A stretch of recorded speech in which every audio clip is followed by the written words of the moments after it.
টানা ৫ মাস নিম্নমুখী থাকার পর বিশ্বজুড়ে খাদ্যপণ্যের দাম বেড়েছে। বৈশ্বিক সংঘাতের জেরে গম, ভোজ্য তেল ও মাংসের দাম সহ অন্যান্য খাদ্যপণ্যের দামে এই ঊর্ধ্বগতি বলে জানিয়েছে জাতিসংঘের খাদ্য ও কৃষি সংস্থা FAO।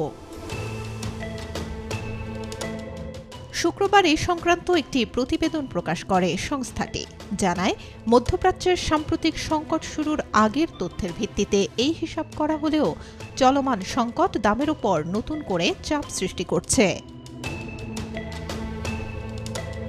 FAO এর ফুড প্রাইস ইন্ডেক্স অনুযায়ী জানুয়ারি মাসের তুলনায় খাদ্যপণ্যের দামের সূচক 0.9% বেড়েছে। ভোজ্য তেলের দাম ফেব্রুয়ারিতে বেড়েছে 3.3%।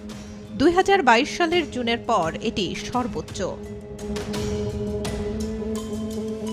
আন্তর্জাতিক বাজারে চাহিদা বাড়লেও উৎপাদন কমে যাওয়ায় বাড়ছে ভোজ্য তেলের দাম, বেড়েছে সয়াবিন তেলের দামও।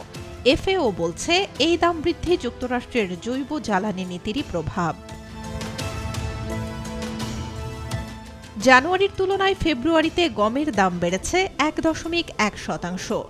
ইউরোপ ও যুক্তরাষ্ট্রের কিছু অঞ্চলে তীব্র শীত ও রাশিয়া কৃষ্ণসাগর অঞ্চলে সরবরাহ ব্যবস্থায় জটিলতার কারণে বিশ্ববাজারে গমের দাম বেড়েছে। এছাড়া আন্তর্জাতিক বাজারে চাহিদা বেশি থাকায় জানুয়ারির তুলনায় 0.4% বেড়েছে বাসমতি চালের দাম। মাংসের দামও ঊর্ধ্বমুখী। জানুয়ারির তুলনায় ফেব্রুয়ারিতে মাংসের দাম 0.8% বেড়েছে। ভেড়ার মাংসের দাম ইতিহাসের সর্বোচ্চ পর্যায়ে পৌঁছেছে। চীন ও যুক্তরাষ্ট্রের চাহিদা বাড়ায় বেড়েছে গরুর মাংসের দামও।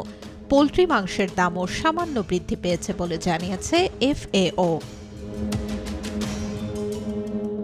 তবে কমেছে দুগ্ধজাত পণ্যের দাম। জানুয়ারির তুলনায় ফেব্রুয়ারিতে 1.2% কমেছে। একই সময়ে চিনির দাম কমেছে 4.1%।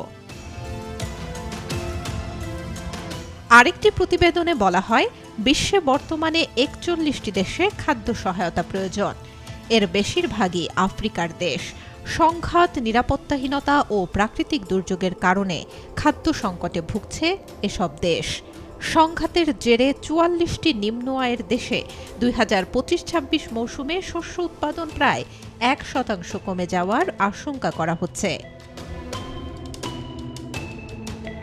Desk report, B News 24।